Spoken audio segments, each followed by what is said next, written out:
between the rivals over the North's nuclear weapons program. News and analysis at townhall.com. The record Western heat wave presents left-leaning California with a fossil fuel conundrum. The state has had to rely more heavily on natural gas to produce electricity and avoid power outages, while Democratic Governor Gavin Newsom's administration moves towards ending the use of oil and gas. The heat wave that started more than a week ago has been hotter and longer than any other in the state, and it has put unprecedented strain on power supplies. That prompted Newsom to plead with people to use less power to avoid rolling blackouts. Meeting the state's heightened energy demand also required activating generators fueled by natural gas, which is still a major part of the state's power picture. Keith Peters reporting. Secretary of State Blinken is in Kiev, where he's unveiled a new $2 billion package of U.S. loans and grants for Ukraine and neighboring countries to buy American military equipment. Again on Wall Street, the Dow down 139. More on these stories at townhall.com. This is staff meteorologist Jennifer Wojcicki with your regional radio forecast. Bright sunshine expected this afternoon with daytime highs approaching 81. Winds out of the southeast 5 to 10 miles per hour. Lows dip down to about 56. Tonight, clear skies and quiet. Bright sunshine expected again. Tomorrow, daytime highs approaching 82. Hear weather twice an hour or online anytime at DeWittDailyNews.com. Currently, it's 65. Clinton Save-A-Lot owner Dave Jackson here with a supply chain update. While we're working as best we can to keep our shelves stocked with the items you need and want every day, we're experiencing never-before-seen interruptions in product availability and delivery, both through Save-A-Lot and our direct suppliers. In most cases, they can't run their production lines due to the lack of workers, plus a shortage of truck drivers.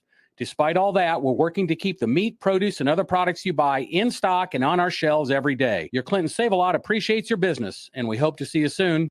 CEO Paul Skowron here from Warner Hospital and Health Services in Clinton. Our trained physical therapists offer quality, compassionate care close to home. Find out more by clicking our icon at DeWittDailyNews.com. When it comes to fire and water restoration, ServPro of Piatt DeWitt counties is the leader in cleaning, restoration, and construction. Find out all the services they provide by clicking their icon at DeWittDailyNews.com. The Arcola Broom Corn Festival takes place September 9th through 11th in downtown Arcola, featuring the National Broom Sweeping Contest, huge broom corn parade, kitty tractor pull, 5K and 10K race, carnival rides, Miss Arcola Baby Pageant, and the Broom Corn Grand Marshal Bench dedication. Live entertainment lineup from Big Guns, Whiskey River, Lady Luck, Tom Grassman, Doug Meeks, and Jake Worthington. Tune in to WHOW, the big 1520 AM, 92.3 FM, as we broadcast live from the Arcola Broom Corn Festival. Thanks to Kaufman Amish Furniture Outlet in Arcola. Top quality outlet prices, Illinois' largest Amish furniture outlet. This is John Carter, Chief of Police in Monticello. As a law enforcement officer, I've seen the impact that depression and suicide have on people. Many times, those contemplating suicide endure considerable suffering and distress. But there is help. If you feel depressed or lonely, there are many resources to help you. Call a trusted relative, friend, or minister, or call the Suicide Prevention Lifeline toll-free at 800-273-TALK. That's 800-273-TALK. All of us are here to help. I'm staff meteorologist Jennifer Wojcicki, inviting you to listen to a regional radio forecast twice an hour. From Clinton, Monticello, and Lincoln to Bloomington, Decatur, Springfield, and Champaign, you can rely on our localized weather forecast. We'll tell you whether you'll need a snow shovel, raincoat, or sunscreen. We're proud to be part of the regional radio team providing compelling local content to listeners across central Illinois. I'm staff meteorologist Jennifer Wojcicki, glad to be part of your family every day. Your friend in central Illinois, WHOW. Top of the morning. Thanks for being with us. I'm your host today, Seth Lawrence. The WHW Morning Show streams to Facebook and YouTube. It's brought to you by Peterson Insurance, your Beacon Insurance agent in Clinton. My guest in studio today, DeWitt County Sheriff Mike Walker. Morning, Sheriff. How are you, sir? Morning, Seth. Good to see you. Thanks for coming out and talking with us as always. And Sheriff, we were catching up a little bit about just all the happenings now. Busy time for you. We've got fall harvest coming up. We've got apple and pork. We've got Safety Act stuff that's still getting discussed. I feel like that discussion, though, starting to pick up some steam, the safety stuff. What do you think? Yeah, I think that'd be a good discussion here coming up. There's a lot of people that we're starting to see more and more coverage of it in the press. And as I was sitting here, I just got a text from someone and sent me a picture of, things that are going to be undetainable in Illinois as of January 31st or January 1st, and asked me, is this real? People don't realize it, aggravated battery, aggravated DUI, kidnapping, robbery, second-degree murder, threatening public official, drug-induced homicide, burglary, arson. All these things are going to be non-detainable offenses. So,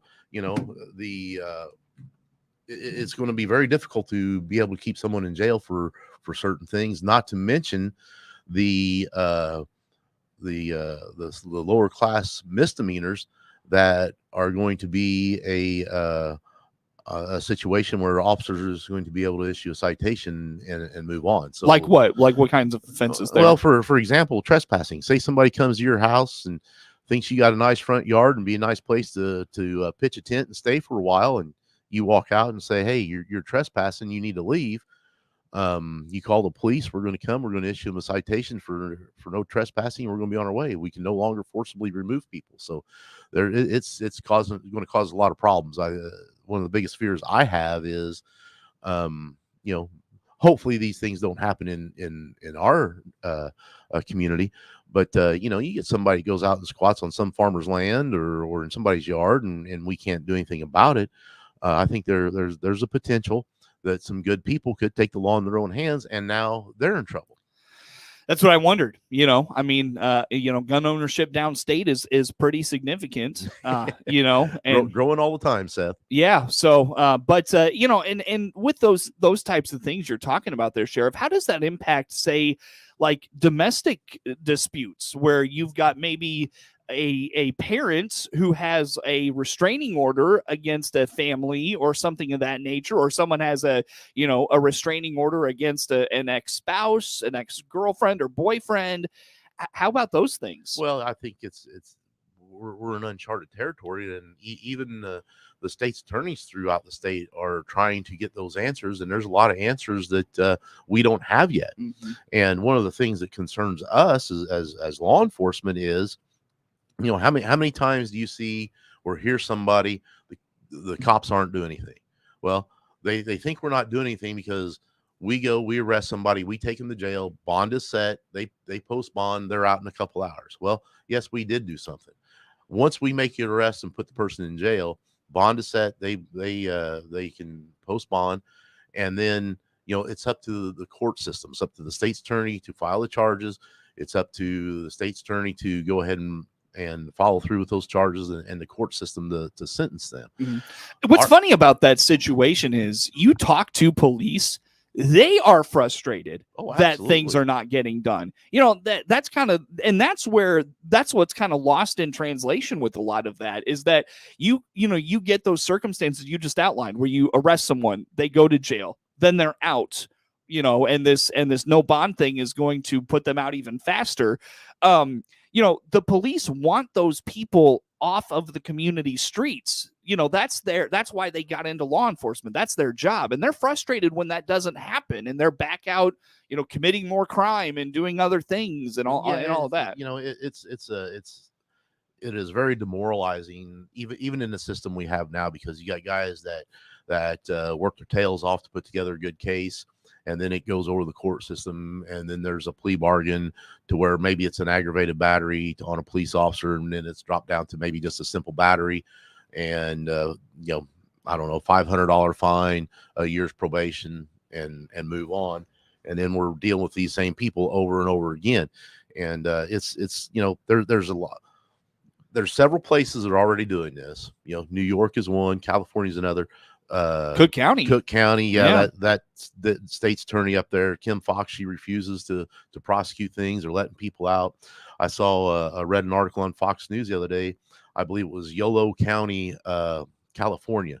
70% of the offenders that were released with no cash bail reoffended. Mm-hmm. And what we're seeing too is it's making the criminals more brazen, mm-hmm. and they're taking it to the next level. Hey, if I can get away with shoplifting, Heck, I can get away with carjacking, or I can get away with, I mean, how many times you see on the news somebody's walking up to somebody in New York and punching them in the face and stealing their wallet or something.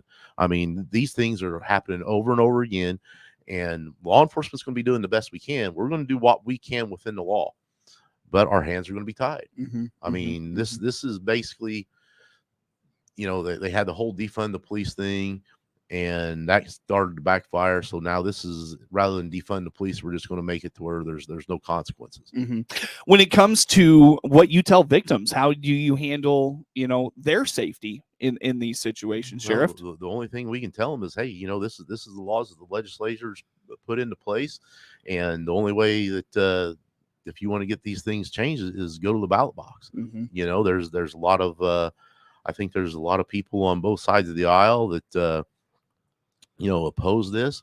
I think there's some legislators on one particular side that are afraid for their political careers if they go against the for lack of a better term, the radical left, and they go along. So I don't know what the answer is. I know my guys are concerned about it. I think anybody in law enforcement is concerned about it. Like I said, I've talked to a couple of your guys very concerned about it. Yeah. There's for sure.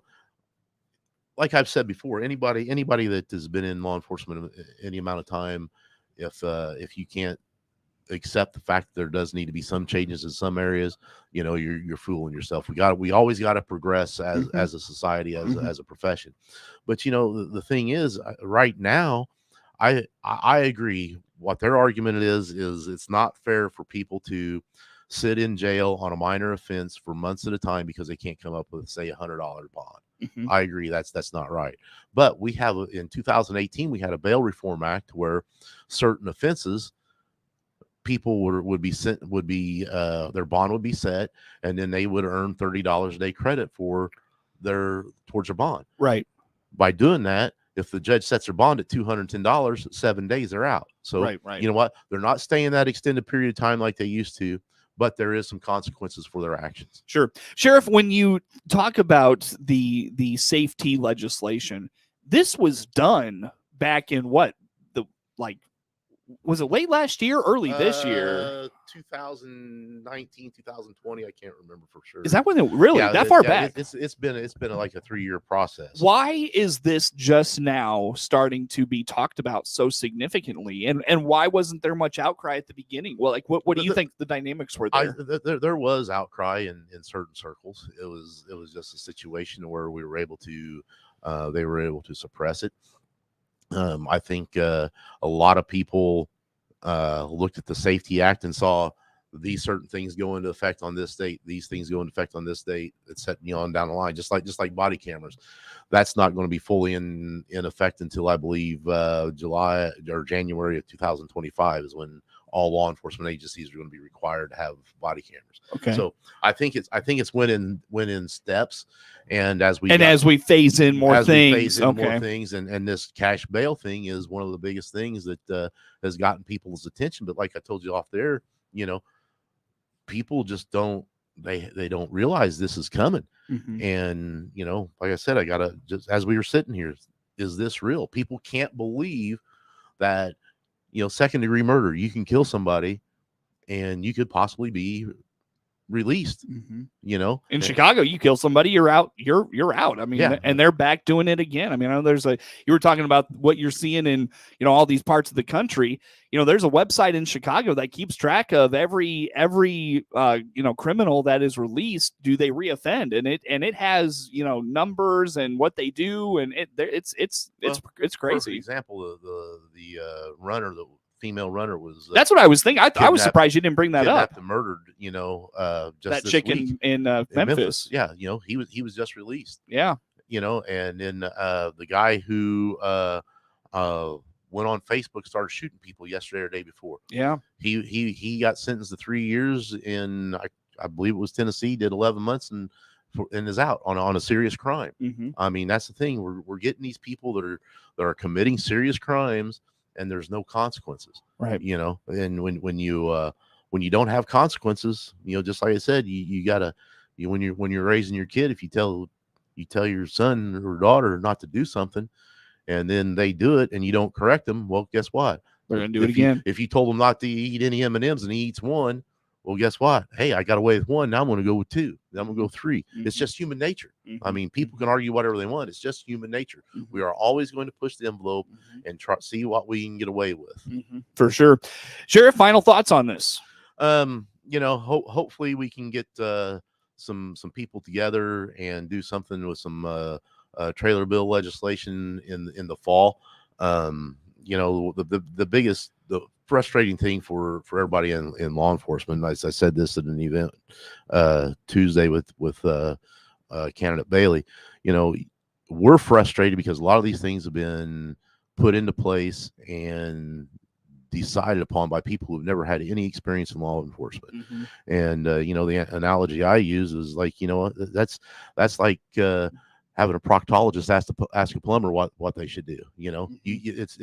You can't do it. You need to get people who are professionals to sit down. We need to start having some common sense legislation, come together as people and say what is best for our people.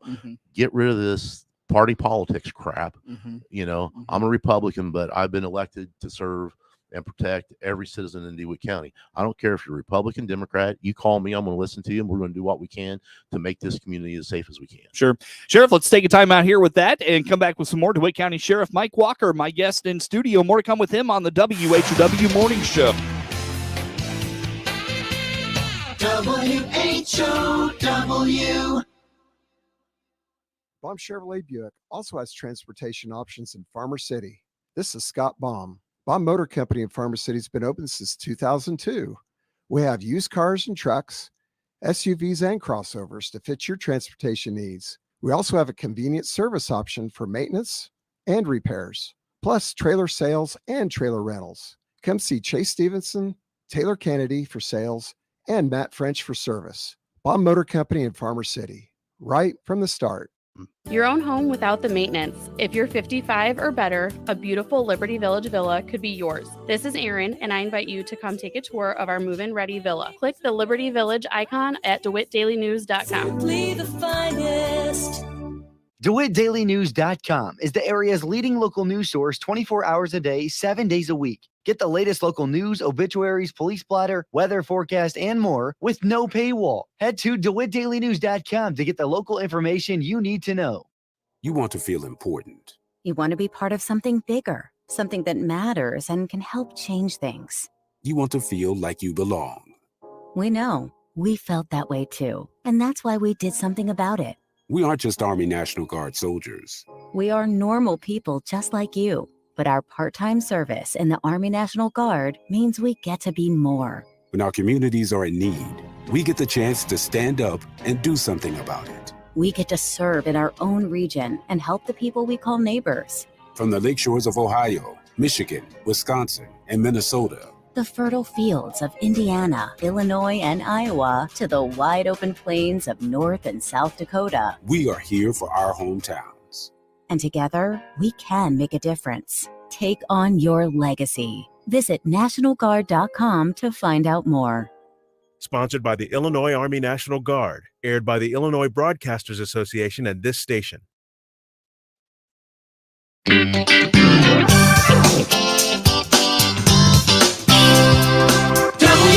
WHOW. Once again, good morning. Thanks for being with us. I'm your host today, Seth Lawrence. The WHOW Morning Show streams to Facebook and YouTube, brought to you by Peterson Insurance, your Pekin Insurance agent in Clinton. My guest in studio, DeWitt County Sheriff Mike Walker. Sheriff, a couple things to touch on here this morning as we roll along. Of course, Apple and Pork Weekend, not that far out. How much do you and your department help out with Apple and Pork? 2 weeks away, Seth. Is it 2 weeks? 2 weeks, man. Sure. I just exist through September. I don't have emotions. And usually if the Mets are out of the playoff race, that makes it even better because then I don't have to get riled up about that. Well, according to Seinfeld, that guy keeps playing the trumpet. They're going to be out of it anyway. So that's right. Yes. I'm glad you saw that. That is amazing. Anyway, back to Apple and Pork. We provide as much help with the city as we can. Since the tram system started running several years ago, we don't have the traffic problems that we used to. I'll be up there working both days. I don't bring any extra people in.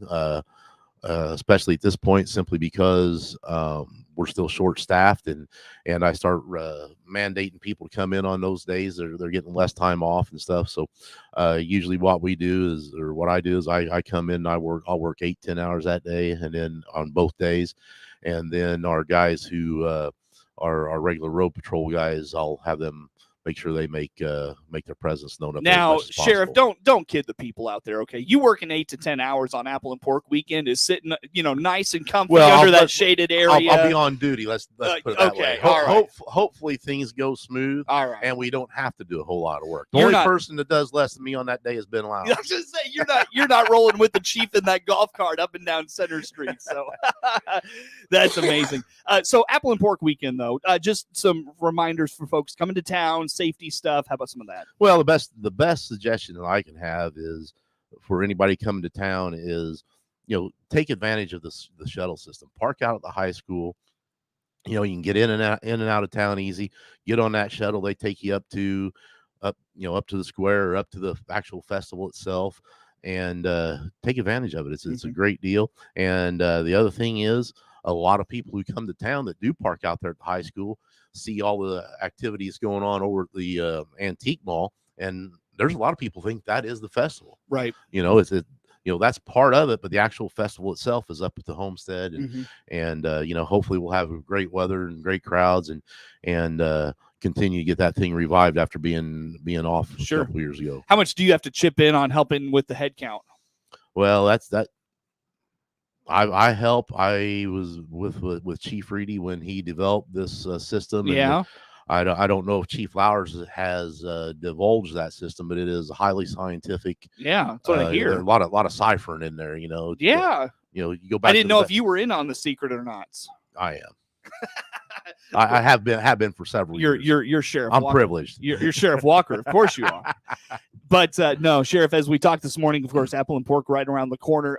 Does it get, I to be honest, I've never seen 51, 10, 54 coming into town. Do those areas get congested at all? Not like it used to. Before, like I said, before we had the shuttle out to high school, everybody wanted to park on the as close as they could to the festival. I remember one year we had traffic backed up from Center and Woodlawn all the way past the south bypass lights, and and then as far north as to on Business 51. So we used to stand out there for hours at a time directing traffic, because obviously Center Street was open. We had traffic coming up and down there. One of the best things they ever did was closed off Center Street. So traffic coming south has to turn right. Traffic going north has to turn left. So we don't have those issues. I see.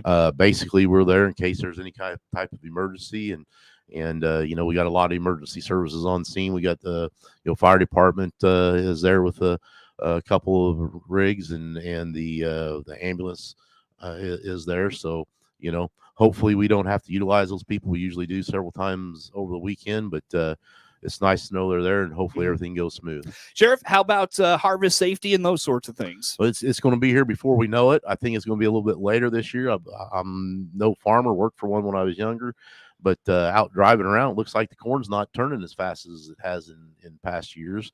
And thing to remember is once those big combines and that farm equipment gets out there, remember, motorists need to remember those guys are out there doing a job, and to give them the room they need, and have patience with them. Yep. They work some long and tiring days of trying to get those crops out, because they got a limited amount of time. They got to get them out before they go bad. So. Yeah, well, you're talking about areas of DeWitt County where roads could be narrow. You're trying to pass an implement, something like that. That can be a treacherous situation on its own, I'm sure. Oh yeah, these as big as a lot of this equipment is now, you go down a township road, you got combines going to take up that whole road, and just be patient. The farmers do the best they can. They may have to wait till they get to the field entrance before they can pull over for you to get around, but they know everybody's in a hurry. They know people who have places to be, and they're going to do the best they can to be able to clear the road so you can get through. You a hunter or anything like that? Not for years. I used to. Okay, I was going to say we I can fish. talk deer safety. And well, deer safety. I mean, if we can just get the deer to stay off the road, that's the main thing. But people just need to be conscious, especially here in about 3 weeks. Archery season starts, and especially once farmers get in the field, start stirring up those deer that are bedding down in those fields. We're going to have a lot more deer running, and our car versus deer accident rate is going to probably go through the roof. Sure. So, well, Sheriff, as we wrap up here for the day, about a minute left with you. Final thoughts? Anything on your mind you want to mention? No, just I'm glad we mentioned apple and pork. That's coming up. Also, Kenny Fall Festival is this weekend down at Kenny. Friday and Saturday. Head down there, and they got a lot of things going on down there. I know they got some bands on Friday night and Saturday night. The Kenny Fire Department has their annual chicken dinner. I understand it's going to be a drive up again. So get down there and support those people. That's how these small organizations like these volunteer fire departments and Kenny Civic League and different things is how they support themselves. So get out these festivals and support these organizations. By the way, what do you like at Apple and Pork? What food do you like? Oh, it depends. Everything? Not everything. It all depends on what I'm in the mood for. What smells good? The thing is, it's a challenge because I'm in uniform, and the good stuff you're going to end up getting it on you if you try to walk. You don't want to wear it, basically. Yeah, so I don't want to wear it, look like an idiot with a big stain. Somebody walk up, hey, you saving that for later? Sure. I do have some pride, an image to uphold here. Sheriff Mike Walker in studio with us. Network News is now. I'm Rich Thomason in Washington. Members of Britain's royal family are traveling to be with Queen Elizabeth at her summer